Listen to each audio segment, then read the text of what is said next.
मेरे प्यारे साथियों, नमस्कार। मैं निर्दोष कुमार अपनी पूरी टीम की ओर से प्रोफेसर्स टीम में आप सभी का स्वागत करता हूं। आज दोस्तों बहुत बड़ी खुशखबरी देने वाला हूं, क्योंकि उत्तर प्रदेश में लेखपाल की वैकेंसी आने वाली है। हालांकि वैकेंसीज तो इस बार बहुत आनी है दोस्तों, इस बार चूकना मत, क्योंकि 19 में चुनाव है। समझ पा रहे हो ना दोस्तों मेरी बात। 2019 में चुनाव है, इसलिए भर्ती होनी ही होनी है, और वो भी फ्रेश। इसलिए दोस्तों चूकना तो बिल्कुल नहीं है। तो आज मैं स्पेशली बात करने वाला हूँ लेखपाल की, जो कि मैं आपको दिखा देना चाह रहा हूँ थोड़ा सा एक इमेज है जो आप देख लेंगे। इसमें क्या लिख के आ रहा है, Uttar Pradesh subordinate service selection commission Lucknow Uttar Pradesh लेखपाल भर्ती 2017, यानी 14,000 पदों पे भर्ती होना है दोस्तों। तो ये छोटी वैकेंसी नहीं है, बहुत बड़ी वैकेंसी है। और इसको प्रमाणित करने के लिए मैं आप लोगों को दिखा दे रहा हूँ यूपी में 14,000 लेखपालों की भर्ती। ये हिंदुस्तान न्यूज़पेपर है इंडिया का, वो उसका पेपर कटिंग है दोस्तों। तो इससे प्रमाणित होता है कि वैकेंसीज तो आनी है। अब दोस्तों हमारे सामने बात ये आती है कि हम लोगों को क्या क्या पढ़ना है लेखपाल के लिए। और दोस्तों ये मेरा जो प्रोफेसर टीम, हमारा जो चैनल है, वो आपको कैसे हेल्प करेगा। तो दोस्तों मेरे को बताओ, अभी मेरे को एक चीज़ समझ नहीं आ रही है दोस्तों, कि कुछ लोग हैं जो हमारे वीडियोस को डिसलाइक कर देते हैं। मैं दोस्तों ये नहीं कह रहा हूँ कि वीडियोस डिसलाइक मत कीजिए, बिल्कुल कीजिए, कोई दिक्कत नहीं है हमें। लेकिन दोस्तों उस वजह को तो भी बता दीजिए जिस वजह से आप डिसलाइक कर रहे हो, तब तो हम सुधार कर पाएंगे। दोस्तों आप डिसलाइक करते रहोगे और हम लोग में डिमोटिवेशन आएगा कि भाई पता नहीं क्यों पसंद नहीं आ रहा है, क्या कमी रह रही है, और हम लोग वीडियो डालना बंद भी कर देंगे। तो आपने देखा भी है कि मैं पिछले 20-22 दिन से मैंने कोई वीडियोस नहीं डाला, क्योंकि मैं इसी चीज़ की खोज में था कि आखिर वजह क्या है, किस वजह से लोग हमारी वीडियोस को पसंद नहीं करते हैं, जबकि बहुत मेहनत से बनाते हैं हम लोग। 4-5 घंटे लगे रहते हैं एक वीडियोस को एडिटिंग करने में, ताकि आपको दिक्कत ना हो। फिर किस वजह से आप डिसलाइक कर देते हो, कंटेंट अच्छा नहीं रहता है वीडियो का, पढ़ाने की टेक्निक अच्छी नहीं रहती है वीडियोज़ में, क्या प्रॉब्लम है, उस प्रॉब्लम को आप कमेंट करके मेरे को बताएं, ताकि हम उस पर भी काम कर सकें। तो वीडियोस को लाइक कीजिए, शेयर कीजिए अपने दोस्तों के साथ, क्योंकि मुझे लगता है कि कर भला तो हो भला। यदि आप दोस्तों का भला करेंगे तो आपका भला तो ऊपर वाला करेगा। तो दोस्तों ज़्यादा समय ना लेते हुए मैं बात करता हूँ सीधे आपके एग्ज़ाम के सिलेबस की। तो दोस्तों लेखपाल में क्या क्या आने वाला है, और इस बार दोस्तों एक महत्वपूर्ण सूचना यह है कि आई थिंक लेखपाल में इंटरव्यू ख़त्म कर दिया गया है। अभी योगी सरकार ने एक फैसला लिया था, उसमें इंटरव्यू ख़त्म है दोस्तों, इसलिए फ्रेश भर्ती होनी है। इसलिए दोस्तों पूरा एड़ी चोटी का जोड़ लगा दो, और हम आपको सिलेक्शन दिलवाने तक पूरी हेल्प करेंगे अपने चैनल के माध्यम से। जितना भी चैनल लेखपाल में आना है वो सारी की सारी चीज़ें हम पढ़ाएंगे। बस शर्त इतनी है कि आप लोगों को कंटिन्यू रहना है चैनल में, और जो भी चीज़ें दी जा रही हैं उस चीज़ों को आप स्वीकार कीजिए, और पूरा वीडियोस देखिए। वीडियोस एक बार पूरा देखने के बाद फिर आप डाउनलोड कीजिए, हमें कोई प्रॉब्लम नहीं है, लेकिन एक बार तो पूरा देखिए दोस्तों, क्योंकि हम लोगों को भी तो रेटिंग चाहिए ना, हम लोगों का चैनल भी तो आगे बढ़े, तो कि हमें भी अच्छा लगे दोस्तों। मैं बिल्कुल फर्जी बात नहीं करता हूँ कि आपका भला कर रहा हूँ, नहीं, इसमें थोड़ा सा स्वार्थ मेरा भी है कि थोड़ा सा हमारा भी नाम होगा। आप लोग लाइक करोगे तो चैनल हिट होगा, थोड़ा सा हमारा भी नाम होगा, और कुछ भी नहीं है दोस्तों। बाकी पैसे थोड़े मांग रहा हूँ मैं आपसे। ओके दोस्तों, तो स्टार्ट करते हैं आज के लेखपाल का सिलेबस।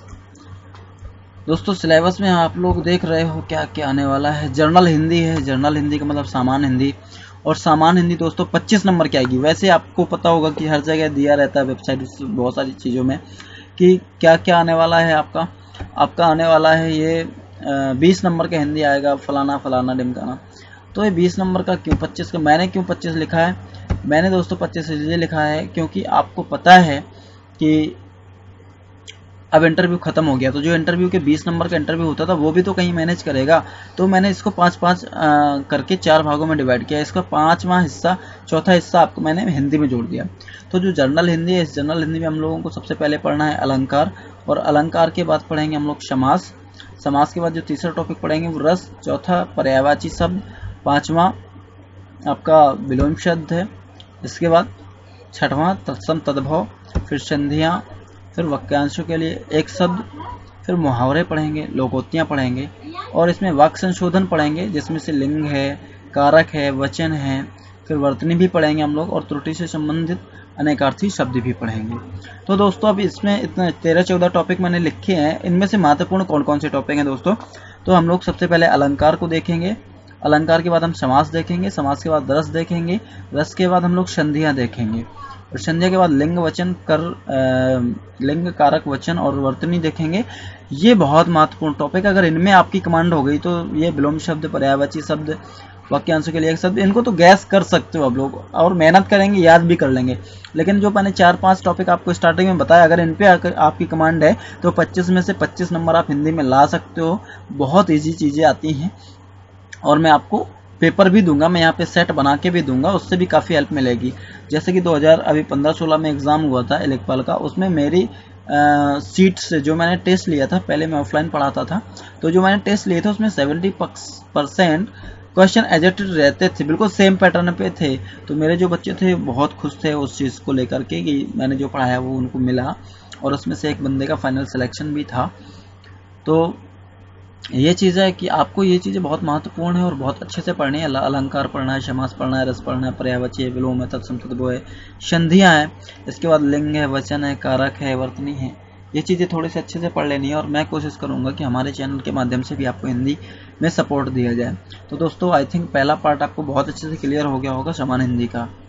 दोस्तों दूसरे पार्ट में चलते हैं, गणित। ये भी 25 नंबर की, और ये पूरे 25 में से 25 मैं दिलवाऊंगा आपको, कोई टेंशन की बात नहीं। गणित आती हो या ना आती हो, मैं आपसे कमिटमेंट करता हूँ ना, पूरा जोड़ लगा देंगे हम आपको 25 में 25 दिलवाने के लिए।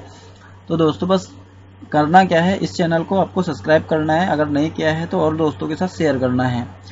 दोस्तों इस पार्ट में हम लोगों ने, मैंने लिख रखा है क्वेश्चंस डिवाइडेड इन 3 पार्ट्स, यानी जो गणित है वो 3 हिस्सों में बांट के रखी है मैंने, जिससे क्वेश्चन आने वाले हैं। पहला हिस्सा है अर्थमेटिक, अंक गणित और स्टैटिक्स उसी में रहेगा, और दूसरा है अलजेब्रा यानी बीजगणित, और तीसरा यानी कि ज्योमेट्री यानी कि ज्यामिति। तो दोस्तों इन तीनों पार्टों को हम लोग अलग अलग एनालिसिस कर लेते हैं। बात करता हूँ मैं अर्थमेटिक की। तो अर्थमेटिक में सबसे इंपॉर्टेंट चैप्टर जो है वो है नंबर सिस्टम। दोस्तों इससे 3 से 4 क्वेश्चन डेफिनेटली मिलेंगे शर्त के साथ।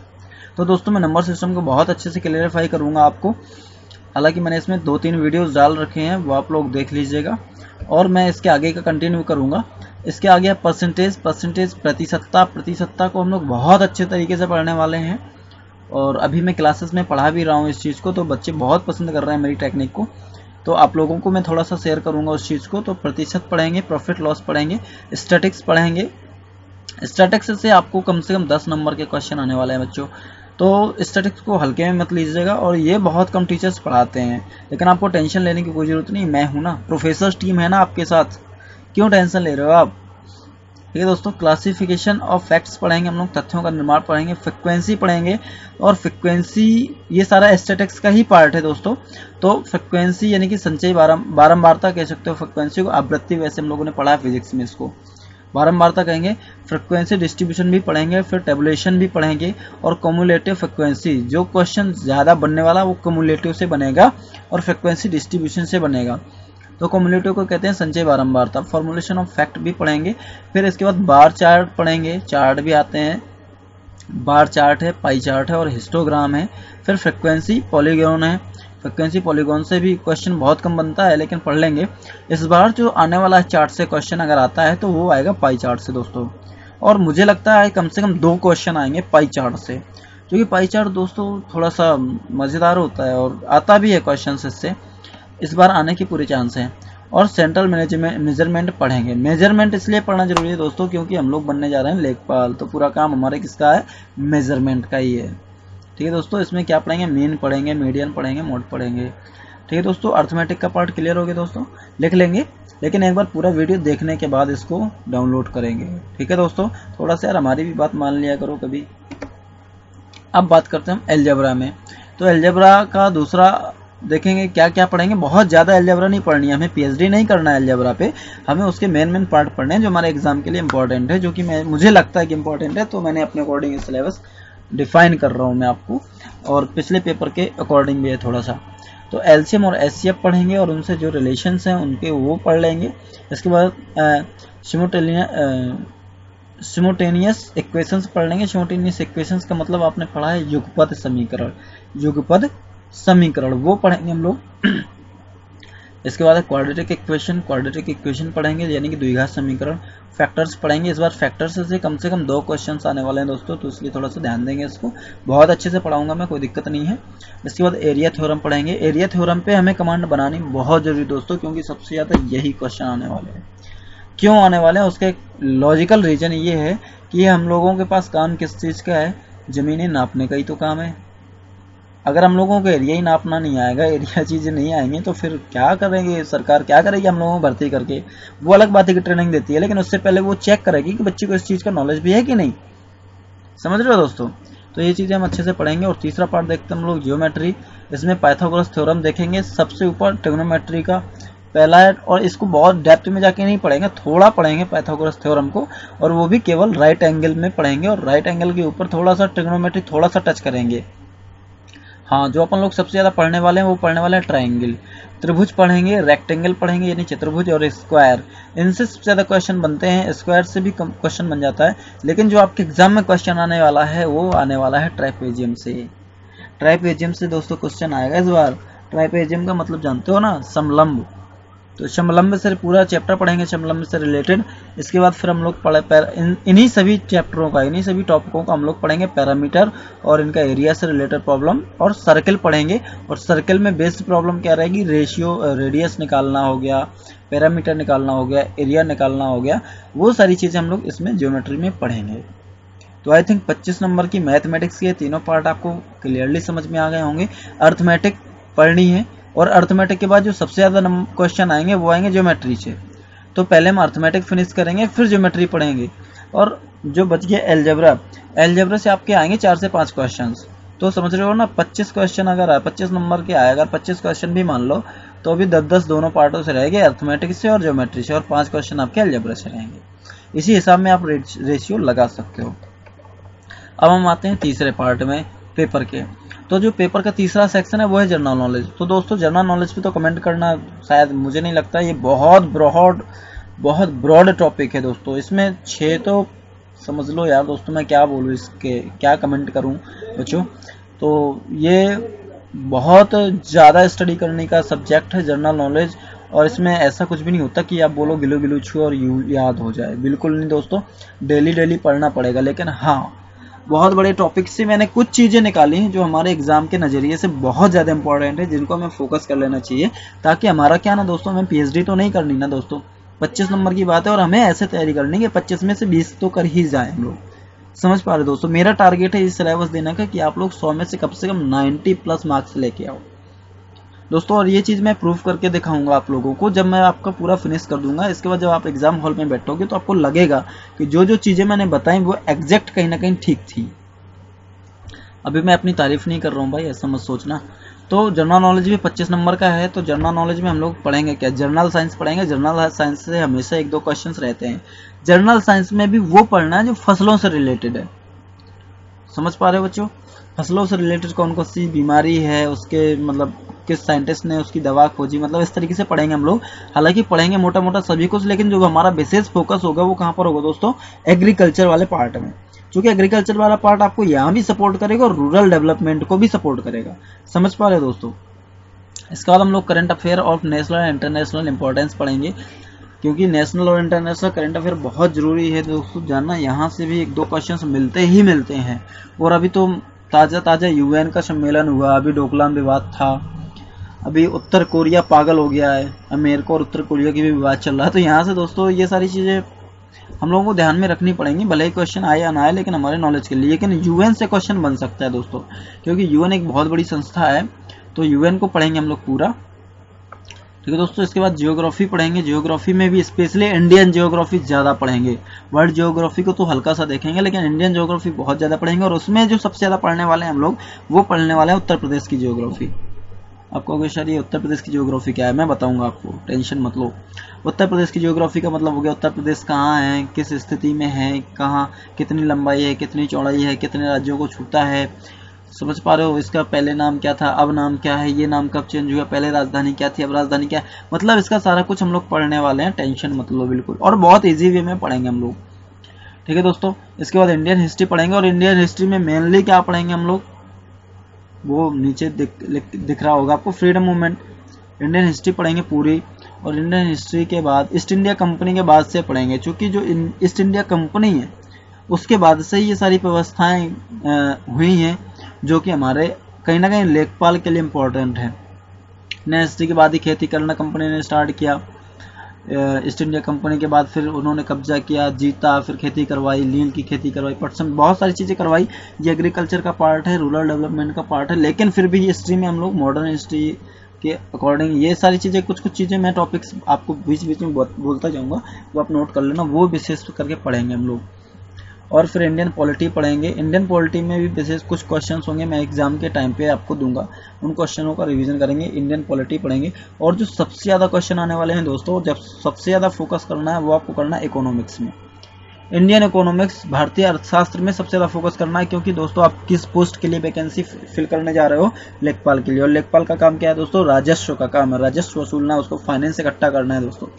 तो वो पूरा का पूरा पार्ट इकोनॉमिक्स का पार्ट है। और सबसे ज़्यादा जो क्वेश्चन आने वाले हैं दोस्तों, वो आने वाले हैं आपके इकोनॉमिक्स से। उसके बाद जो क्वेश्चन आने वाले हैं वो आने वाले हैं आपके ज्योग्राफी और करंट से। हाँ, इसके बाद जो क्वेश्चन आएंगे फिर वो आएंगे इंडियन पॉलिटी से, और जो सबसे कम क्वेश्चन आएंगे वो आएंगे हिस्ट्री से। क्यों? और हिस्ट्री से भी जो क्वेश्चन आने वाले हैं वो कंपनी के बाद से। समझ में आ रही है ना बात, क्योंकि कंपनी के बाद से ये सारा प्रोग्राम स्टार्ट हुआ था। तो फ्रीडम मूवमेंट आप लोगों ने देख लिया, फ्रीडम मूवमेंट पढ़ेंगे, वर्ल्ड ज्योग्राफी पढ़ेंगे और पॉपुलेशन पढ़ेंगे। और पॉपुलेशन में भी जनगणना वगैरह देखेंगे हम लोग, क्या ठीक है, समझ रहे हो दोस्तों?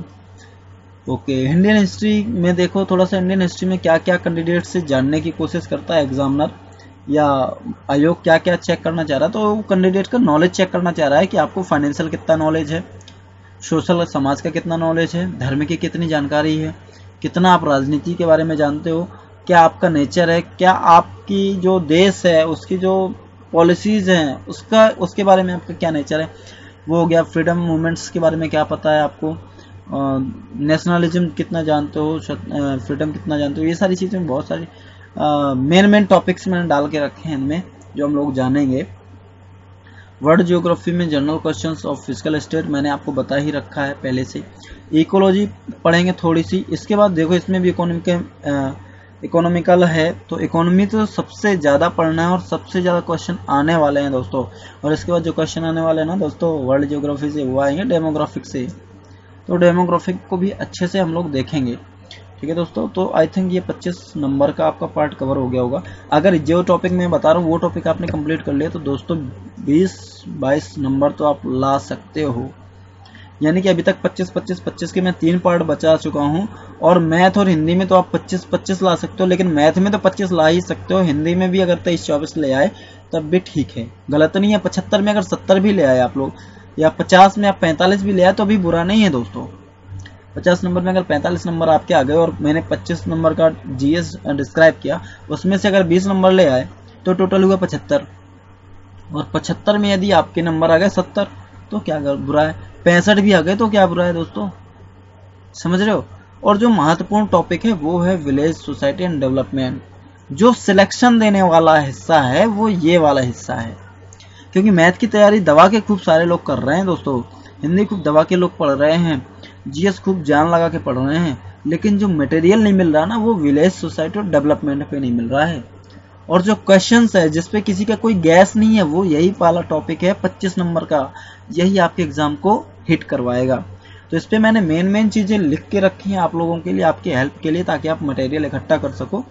और वो क्या क्या टॉपिक है, वो ये है village development is respect of India, मतलब भारत के संदर्भ में अभी तक गाँव का विकास कितना हुआ, क्या क्या स्कीम्स भारत सरकार लेके आई, क्या क्या स्कीम उत्तर प्रदेश सरकार लेके आई जिससे भारत का विकास हो सके, गाँवों का विकास हो सके, उन पर एक नज़र रखेंगे हम लोग।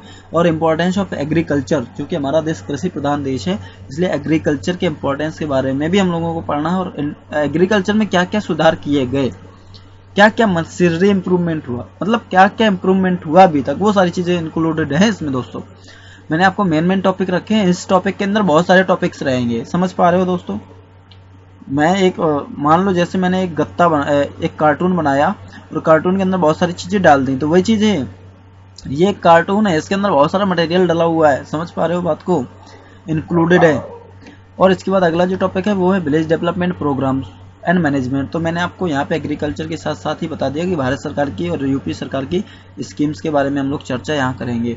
इसके बाद नेचर ऑफ इंडियन एग्रीकल्चर के बारे में चर्चा करेंगे, कौन से सीजन में कौन सी फसल होती है, इस तरीके से। इसके बाद विलेज डेवलपमेंट एंड रिसर्च पे बात करेंगे।